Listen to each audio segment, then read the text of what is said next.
Исәнмесез, мөхтәрәм тыңлаучылар, бүген 2025 елның 25 декабрь пәнҗешәмбе көне атна кичен. Әнкарада 14 сәгать. Сез турыдан-туры эфирда Төркия авазы радиосының татар телендәге тапшыруларын тыңлыйсыз.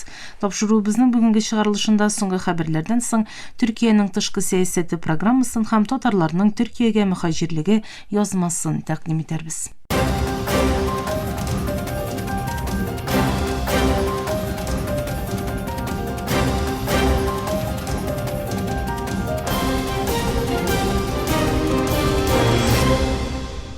Соңгы хәбәрләр. Төркия элбашы Реджеп Тайип Эрдоган 11 октябрьдән бирле гамәлдә булган утны туктатуга карамастан Израильне Газзага гуманитар ярдәмнәрне кертмичә халыкара җаваплылыкларны үтәмәүдә гаепләде. Әнкарада чыгыш ясаган Эрдоган Израильнең ярдәмнәргә систематик киртә барлыкка китерүен һәм торак пунктларының хәрабәгә әйләнү аркасында гражданларның төп ихтыяҗлардан мәхрүм калуын әйтте.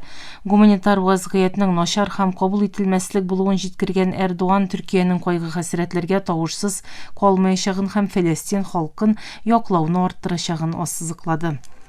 Франция, Англия, Канада һәм Япония белән беррәттән 14 ил Израильнең яу астындагы ярданның көнбатыш үзәнлегендә 19 яңа бистәне раславын гаепләде һәм буларның халыкара хокукка күрә канунсыз булуын белдерде. Уртак белдерүдә илләр әлеге карарның тотрыксызлыкны тагын да арттырачагы һәм тынычлык урнаштыру өметләренә зыян китерәчәге турында кисәтү ясады. Израильне БМОның 2334 номерлы карары искәрткәнчә бу карарны кире алырга чакырган илләр бистәләрне киңәйтүгә һәм яулауга каршы булуларын җиткерде. Әлеге илләр шулай ук фәлестинлеләрнең үз язмышын билгеләү хокукы һәм сөйләшү юлы белән ике дәүләтле шишелеш табу мәсьәләсендәге йөкләмәләрен кабатлады.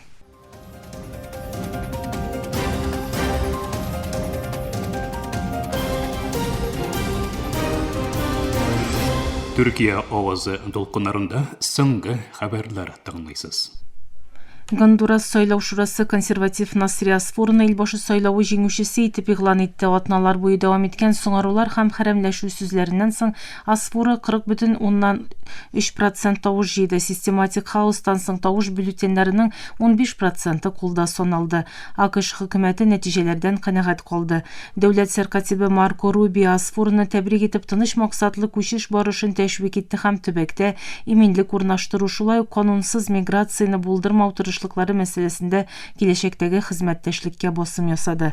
Дональд Трамп моннан алда Асфуры сайлауда җиңелгән очракта АКШның акчалата ярдәм җибәрмәячәген белдергән иде. Алжир парламенты тарихи адым ясап бер тавыштан Франциянең 132 еллык колониаль идарәсен җинаять башкаруда гаепләүче һәм рәсми компенсация таләп итүче канунны кабул итте. Милли киемнәр кигән халык ышанычлары Францияны систематик талау һәм күпләп үтерүләрдән хокукый яктан җавапка тотучы канунны котлады. Франция илбашы Эммануэль Макрон моннан алда яулауны кешелеккә карата җинаять дип атаган булса да, Париж җитәкчелеге 1962 елгы бәйсезлектән алды. 1,5 миллион кешенең гомерен үзгән сугыш өчен һаман да гафу үтенмәде. Папа Лео 14-нче югары дәрәҗәле дин эшлеклеләре, дипломатлар һәм чакырылган кунаклар катнашкан Роштау алдыннан уза торган дини җыен белән Изге Петр базиликасында җитәкләде. 21 апрельдә Папа Франциск вафатыннан соң 8 майда сайланган 267-нче папа вәгазендә материализмны тәнкыйтьләде. Папа җыен алдыннан Изге Петр мәйданында гыйбадәт итүчеләрне сәламләде. Папаның дини җыеныннан соң глобаль мәсьәләләр белән бәйле юлламалар булган Урби эт Орби чыгышын ясауы планлаштырыла. АКШ лидеры Дональд Трамп Казакстан һәм Үзбәкстан лидерлары белән миллиардлаган долларлык сәүдә проектларын сөйләште. Дональд Трамп Русия, Украина сугышын туктату һәм киңкырлы сәүдә һәм инвестиция проектларын карау өчен Казакстан һәм Үзбәкстан лидерлары белән телефоннан сөйләшү үткәрде. Казакстан илбашы идарәсеннән ясалган белдерүгә күрә, Казакстан илбашы Касым-Жомарт Токаев сишәмбе көнне узган сөйләшүләрдә Украинадагы конфликтның буталчыклыгына тукталып, җир проблемаларының мөһим булуын һәм мейдандагы чынбарлык хәленә нигезләнеп, барлык якларның компромисс ясавы зарурлыгын ассызыклады. Үзбәкстан дәүләт башлыгы Шәүкәт Мирзияев та Трамп белән күреште һәм ике ил арасында тау сәнәгате һәм энергетикадан алып, хәрби булмаган авиация һәм мәгълүмат технологиясына кадәр сузылучы тармакларда 10 миллиардлаган долларлык уртак проектларның дәвам итүен белдерде. Үзбәкстан илбашы идарәсе АКШ-Үзбәкстан эш һәм инвестиция шурасының корылуын һәм уртак инвестиция фондын башлату өчен эшчәнлекләрнең дәвам итүен раслады. Ике Урта Азия лидеры да Трампны илләренә чакырды. Токаев Трампның бу сәфәренең тарихи булачагын белдерде. АКШ илбашы Казакстан һәм Үзбәкстан лидерын киләсе елны Майамида оештырылачак G20 саммитына чакырачагын әйтте. Мөхтәрәм тыңлаучылар, сез Төркия Авазы радиосында соңгы хәбәрләр тыңладыгыз.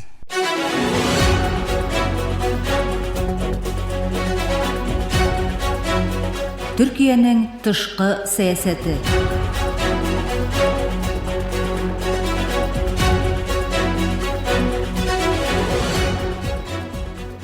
Түркиянең тышкы сәясәте таушы тезмәмезнең бүгенге чаралышында 16-нчы тулы вакытлы илчиләр конференциясе Түркиянең көчле булудан башка чарасы юк темасына тукталып узарбыз. Халыкара мөнәсәбәтләр белгече, фәннәр докторы Җәмил Дуач Ипекнең мәсьәлә турындагы аңлатмасын тәкъдим итәбез.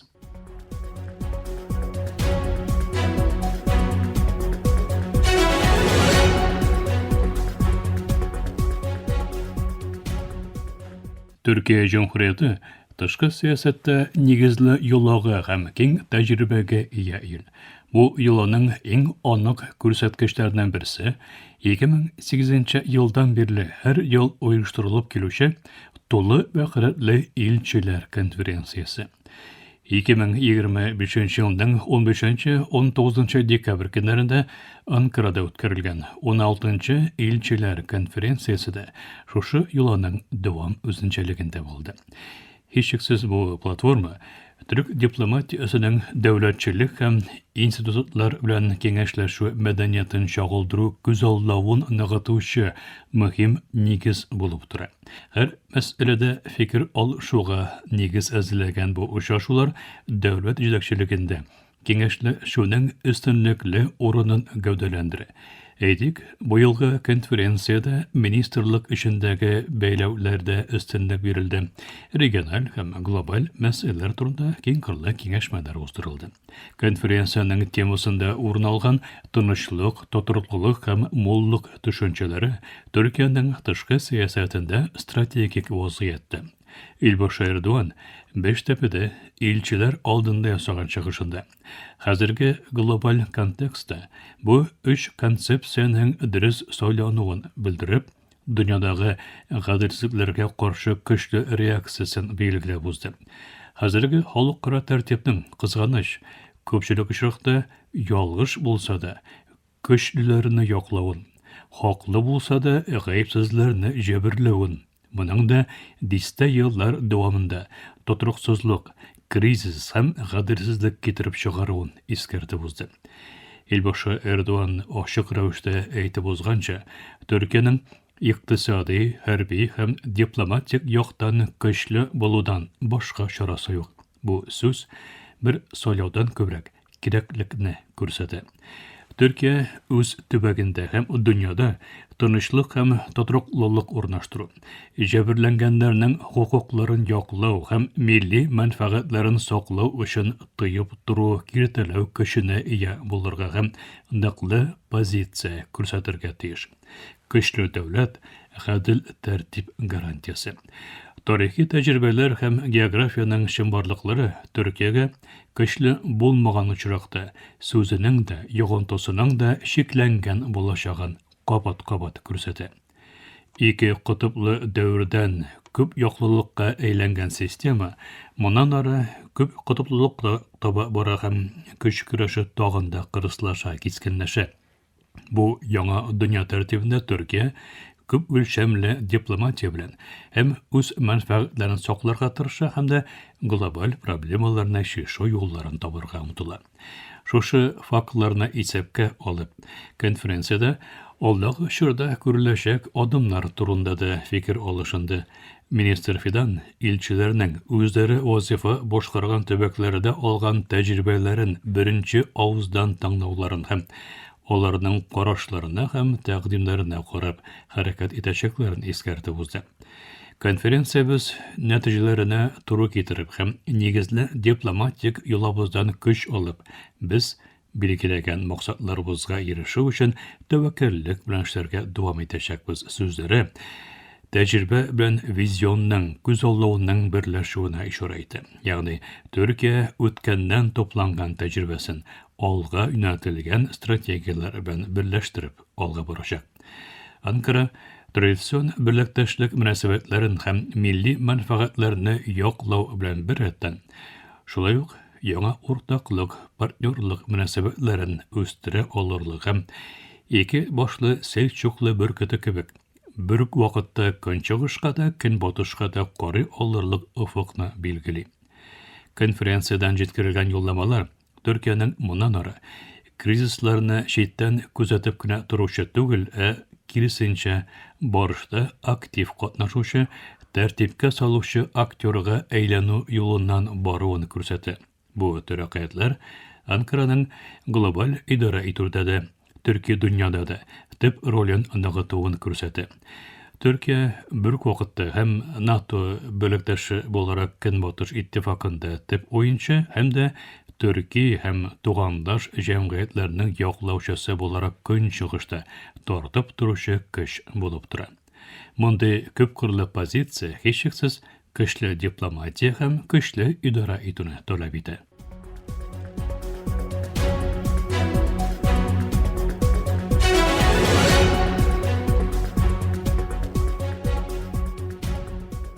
On 16-njy Elçiler konferensiýasyndan soň hasil bolgan görünüş şuşuruşly. Türkiye güçlü bolu kerekligin anlap, tınışlyk, toturuklylyk hem mollyk üçin jogaplylygyny öz üstüne algan el. Elbaşy Erdoğan'ın Türkiýanyň güçlü boludan başga şarasy ýok degen sözleri şundakda döwlet siýasety bolarak kabul etilgen pozisiýany kıskaça çagyldyra. Türkiye ilde tınışlyk, jahanda tınışlyk negizin 21-nji gasyr şartlaryna yaraşly etip ýaňadan özleşdirip, proaktiv hem netijege ýöneltilgen tyşky siýasat alyp barar. Goşagynda urunlarda terrorçylykka garşy güreş bilen, goý wagt üstelde aradaşçylyk bilen, goşakda da global platformalarda inisiatiwa görsetip öz tawuşyny işitdir. Şunu unutmayk, güçlü Türkiye bary tek özü işinde tugul, region hem nyk baganyşlary hem ýoguntasy bolgan köňgel geografiýasy jerleri içinde tynçlyk, toturuklylyk hem mollyk garantiýasy. 16-njy Elçiler konferensiýasyndan ýasalgan iň anyk ýollama da näme şu şeýinde.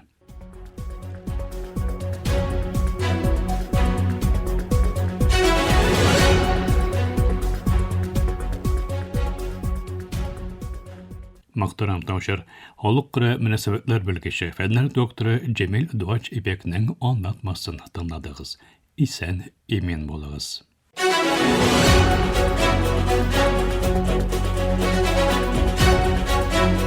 Türkiýanyň tyşky siýasety.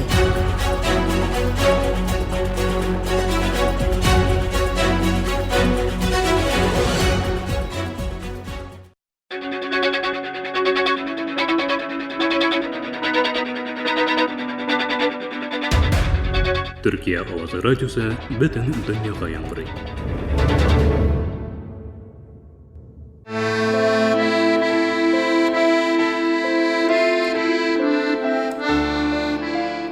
Tatarlardyň Türkiýege muhajirligi.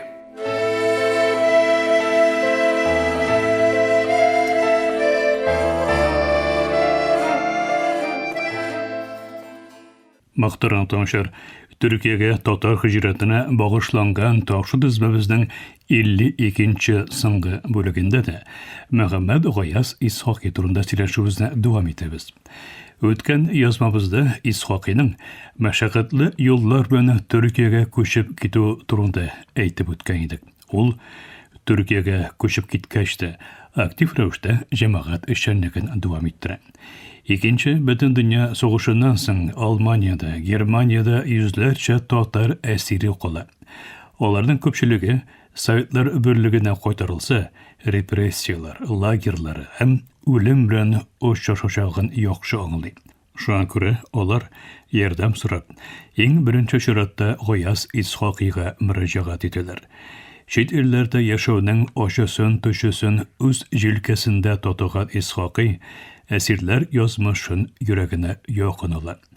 Әдип ярдәмне сүзләренә калдырмый, ул тиз арада әсирләргә посылкалар җибәрү эшен оештыра. Азык-төлек, кием салым юллау юлларын таба. Әмма Исхакый моның белән генә шикләнми. Аның төп максаты милләттәшләрне Төркиягә күчереп, аларга яңа тормыш башлау мөмкинлеген тудыру була. Дөнья күләм танылган галим Әхмәт Тимергә язган хатында ул: "Безнең 180 якташыбыз бирегә килүчеләр исемлегеннән төшереп калдырылган. Аларның хукукларын кайтару эшендә тырышабыз" ди. Бу юллар Исхакыйның айрым кешеләр өчен түгел, йөзләрчә язмыш өчен җаваплылык тоеп эш итүен күрсәтә. Аның тырышлыгы нәтиҗәсендә йөзләрчә татар әсире Төркиягә килеп урнаша.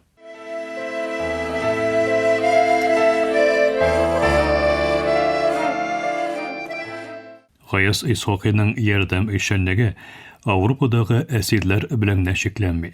Ирак көнчыгышта, Япониядә, Кытайда яшәүче татарларда аннан ярдәм сорый. Алар Төркия гражданлыгын, ватандашлыгын алу мәсьәләсендә Исхакыйга мөрәҗәгать итәләр. 1949-1951 елларда Кобеда яшәүче Гаппас Мөхәммәтҗан белән хат алышу моның ачык мисалы.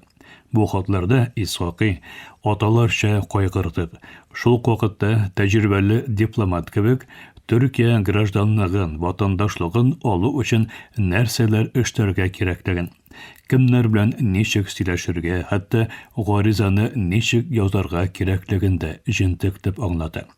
Ул үзе башкарган эшләрендә тәфсилләп яза. Истанбулдан Анкарага барып йөрүләр, хөкүмәт вәкилләре белән очрашулар, дус ишләрен бу эшкә җәлеп итүләр. Бу хатлар артында не кадәр мәшәкать, нерв киеренкелеге һәм вакыт сарыф ителүе аңлашыла. Үзе дә матди яктан мохтаҗ хәлдә булган Исхакый башкалар язмышын җиңеләйтү юлларын эзләүдән туктамый. 1953 елда Гаппас Мөхәммәтҗан гаиләсе Төркия ватандашлыгын алуга ирешә. Бу Исхакый тырышлыгының конкрет анык нәтиҗәсе була.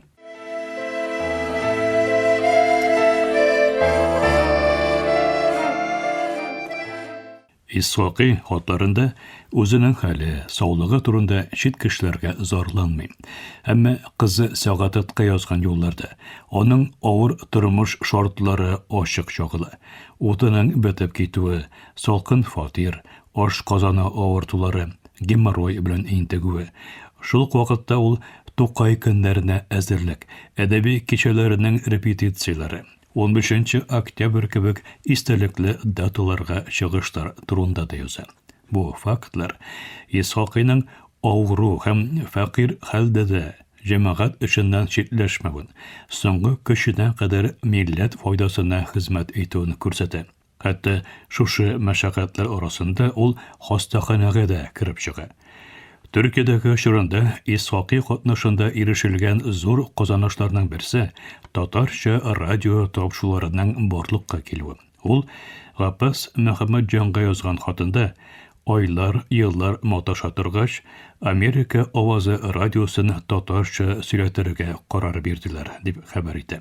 Исхакый кызы Сәгадәткә язган хатларында татарча тапшыруларның вакытын, дәвамын күрсәтә.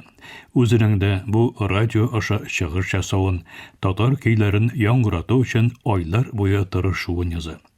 Бу эшләрнең нәтиҗәсе буларак 1953 елда Мюнхендә Азатлык радиосы эшли башлый. һәм татарча тапшырулар даими рәвештә эфирга чыга. Бу зур эшнең оешуында Исхакыйның роле булуын ышаныч белән әйтергә мөмкин. 1953 елның майында сәламәтлеге бик какшауга карамастан Исхакый Америка инициативасы белән Мюнхендә узган гайри рус мөхаҗирләр конгрессына бара. Ул анда чыгышлар ясый, мәкаләләре басыла, Америка вәкилләре белән очрашулар үткәрә. Шушы сәфәр алдыннан ул васыятнама яза. Үзенең хәлен аңлап, юлда үлеп калу ихтималын да исәпкә алып, Исхакый бу документны бик җентекләп төзи. Анда репрессияләнгән туганнарын, энесе Әхмәт Хәсәннең фаҗигалы язмышын искә алды. Әсәрләреннән керәчәк табышны милли премия итеп файдалануны васыят итә. Шулай ук ватан азат ителгән чакта җәсәден Казанда җирләү теләген белдерә. Исхакый ашказаны яман шише белән интегә. Үләренә 2 ай кала гына кызы Сәгатат янына Анкарага күчә. Халкыбызның бөек улы Гаяз Исхакый 1954 елның 22 июлендә 76 яшендә вафат булды. Үз васыяте үтәлеп, ул Истанбулдагы Эдирне капы шәһидлеге зиратында җирләнә.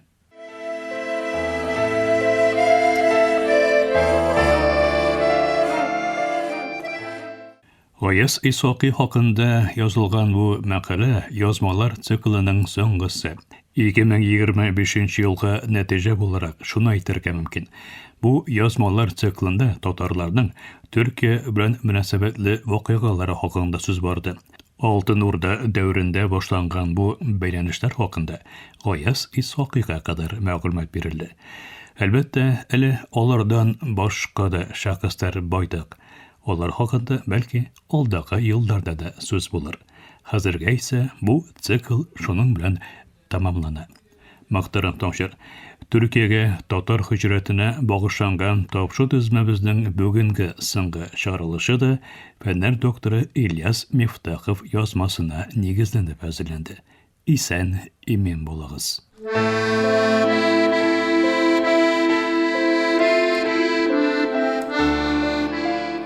Татарларның Төркиягә мөхаҗирлеге.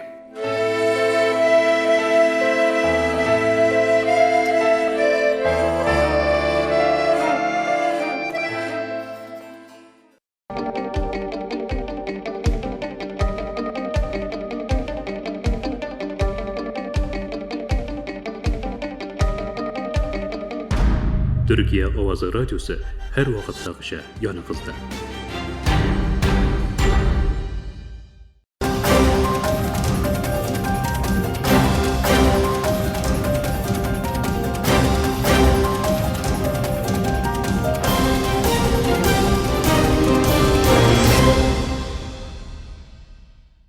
Мактарам тыңлаучылар, Төркия авазы радиосының татар телендәге тапшырулары шушының белән ахырына якынлашты. Тапшыруларыбызны Ярчан интернет һәм кесә телефоннарының ТРТ Динне кушымтасы аша тыңлыйларсыз. Безнең программа һәр көн Төркия һәм Казан вакыты белән көндезге сәгать 2дә 19 метрлык кыска толкынның 15360 кГц эшлегендә. Төрксат 3А һәм Төрксат 4А ярышны белән www.trtdinne.com интернет адресы аша вот из радио каналыннан тапшыла. Ярты сәгатьлек тапшыруларыбызның кабатлавын Төркия һәм Казан вакыты белән сәгать кичке 8нче яртыда 42 дәрәҗә көнчыгыш юнәлешендәге Төрксат 3А һәм Төрксат 4А ярышлары белән www.trtdinne.com интернет адресы аша һәм кесә телефоннарының ТРТ Динне кушымтасы аша вот Вест радио каналыннан тыңлыйларсыз. Тапшыруларыбыз турында уй-фикерләрегез һәм киңәш тәкъдимнәрегезне көтеп калабыз. Мөхтәрәм тыңлаучылар, безнең адрес латин хәрефләре белән ПК 33 Яне Шәһәр, Анкара, Төркия. Почта индексы 06443. Электроник почта адресыбыз tatar@trt.net.tr. Әлегә без сезнең белән саулашабыз. Эфирдә киләсе очрашуга кадәр.